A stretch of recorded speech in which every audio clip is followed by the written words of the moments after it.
महाभारत की अद्भुत कथाओं के संग्रह में यह कथा अति संदेश युक्त एवं हर युग के लिए उपयोगी है।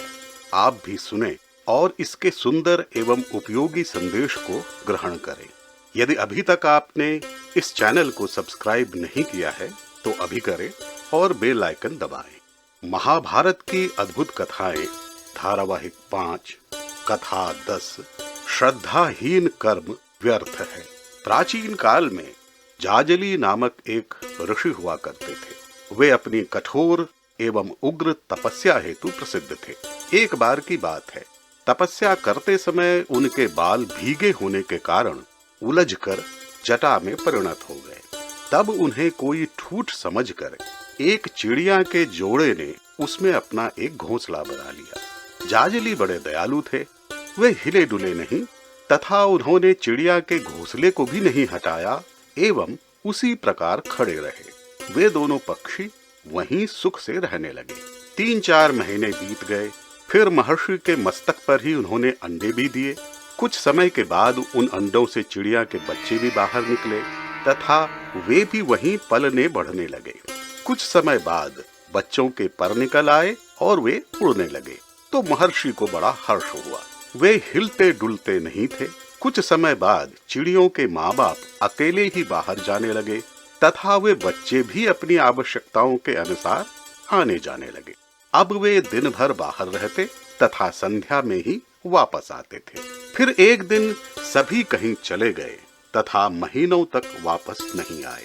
ऐसा अनेक बार हुआ तो मुनि को बड़ा आश्चर्य हुआ, किंतु वे स्वयं को सिद्ध समझने लगे। उन्हें लगा कि उन्होंने बड़ा ही धर्म का कार्य किया है। एक दिन उन्हीं बातों को याद करके उन्होंने मन ही मन कहा, मैंने धर्म को प्राप्त कर लिया है। उनके ऐसा कहते ही आकाशवाणी हुई, जाजली, तुम नहीं जानते कि धर्म पालन के संदर्भ में काशी नगरी के तुलाधार वैश्य की बराबरी कोई नहीं कर सकता। मुनि को बड़ा अमर्ष हुआ तथा वे तत्काल ही तुलाधार से मिलने चल दिए। काशी नगरी में उन्होंने देखा कि तुलाधार अपनी दुकान पर बैठा व्यापार कर रहा था। जाजली को देखते ही उसने कहा, प्रणाम मुनिवर, आपने समुद्र तट पर बड़ी भारी तपस्या की। आपके मस्तक पर चिड़ियों ने अंडे दिए। वे जब चले गए तो आपने स्वयं को बड़ा धर्मात्मा समझा। तभी आकाशवाणी हुई तथा उसी के कारण आप यहाँ आए हैं। बताइए, मैं आपकी क्या सेवा कर सकता हूँ? जाजली विस्मित हो गए और पूछा, आश्चर्य है कि तुम व्यापार करते हुए भी इतना कुछ जानते हो।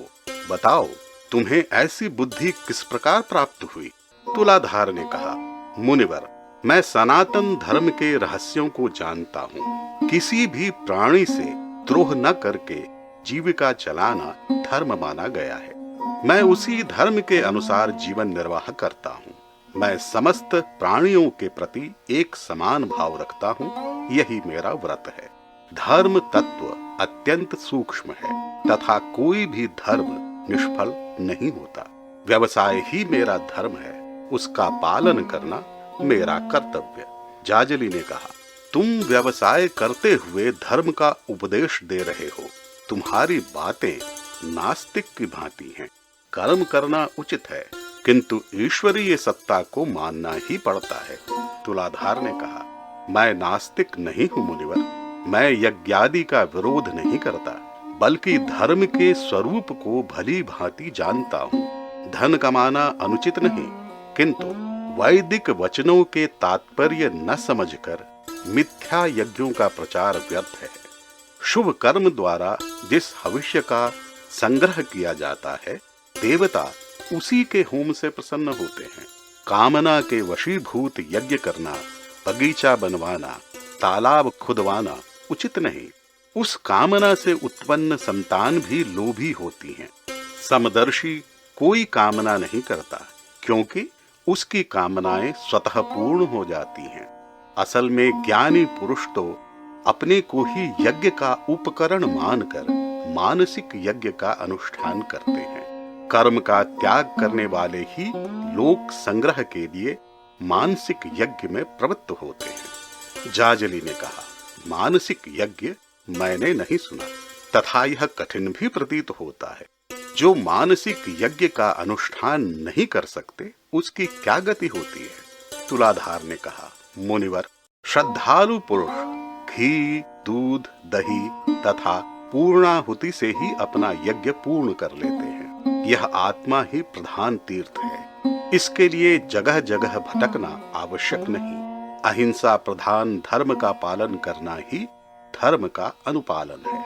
आदरणीय, ये जो पक्षी आकाश में उड़ रहे हैं उनमें से अनेक आपके मस्तक से उत्पन्न हुए हैं। आप उनके पिता तुल्य हैं। मेरी बात छोड़िए तथा उन्हें बुलाइए। वे ही अहिंसा प्रधान धर्म की बातें आपसे कहेंगे।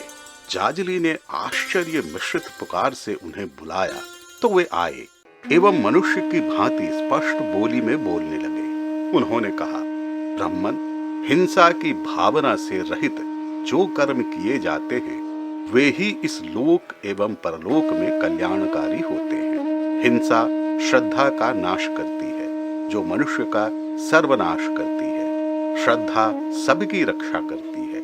उसके ही प्रभाव से विशुद्ध जन्म प्राप्त होता है। ध्यान एवं जप से भी अधिक श्रद्धा का महत्व है। असल में श्रद्धाहीन कर्म व्यर्थ हो जाता है। अश्रद्धा सबसे बड़ा पाप है। आपने हमारे लिए जो भी किया उसमें श्रद्धा का अभाव था, क्योंकि आपको अपने धर्म पर गर्व था, न कि उस श्रद्धा से कि जो आपने किया वह उचित था।